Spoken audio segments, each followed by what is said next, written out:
So today I want to talk to you about the neurons, which are the signaling cells of the brain. So the way that the brain is set up is that you have neurons in your brain, and they're sprinkled in there with these things called glial cells. So there are all kinds of supporting cells for the brain, but those cells are not electrically active. The neurons instead are the ones that we need to pay the most attention to. So neurons are set up to have a regular cell type, just like any cell. They have a nucleus and they have ways to make energy or generate an energy from sources. This is mitochondria. And then they've got all kinds of other things that a regular cell would have. It's a tissue just like any other tissue. But they got these specialized cells called the neurons, where they have dendrites, these branches that come off the cell body that they just receive information. So any kind of input coming in comes in through these dendritic branches. And in particular, they can come in through these things called spines. The spines are little baby projections on these dendritic branches that hang off of the cell body of the neuron. And the point of the spines is to increase the surface area of the dendrites so that they can get more input. And very cool, they are so dynamic. They are responsive, both in time. As the kid develops, they'll have way more spines and dendritic branches than they will ever need. And then by process of elimination, they keep what they use and they don't keep what they don't use. So this is where parenting can really come into play here, where we're really in this position where we can foster connections, the ones that we want to see stick around.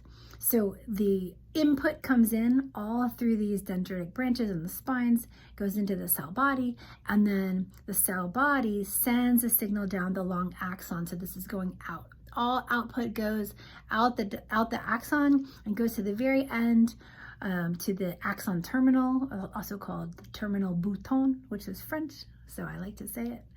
But at the end, that's where the synapse is. So the synapse is the space between one neuron and the next neuron, and there is a gap. And so the neuron somehow has to get that message to the end of the axon and then somehow traverse this crevice or this cleft to pass it to the next neuron.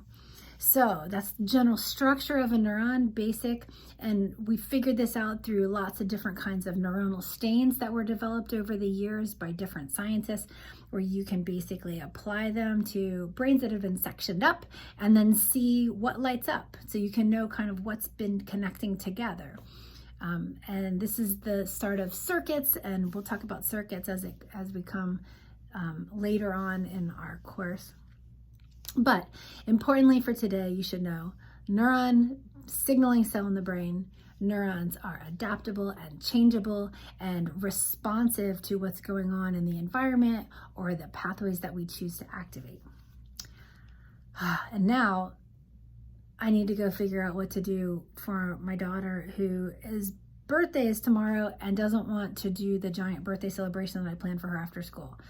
I think she's feeling stressed out. So I'm in a position myself where I'm having to have so much empathy for her, but also I kind of was really excited about what was going to happen. I was going to take her to this trapeze school that I found. It sounds so cool, and it's non-refundable. So I'm trying to figure out how to handle this with her. I don't want to give her too much, but I also know she's going to love it if she's there. So kind of in this parenting dilemma at this very moment, trying to figure out how can I apply neuronal information about this. And what I decided to do is just back off, give her back the power, tell her she doesn't have to go, tell her we can talk about it later.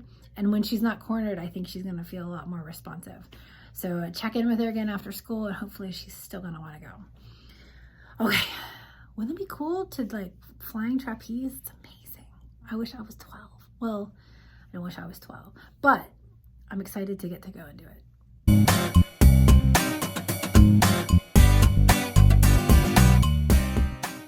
Join us every day in May for a new video.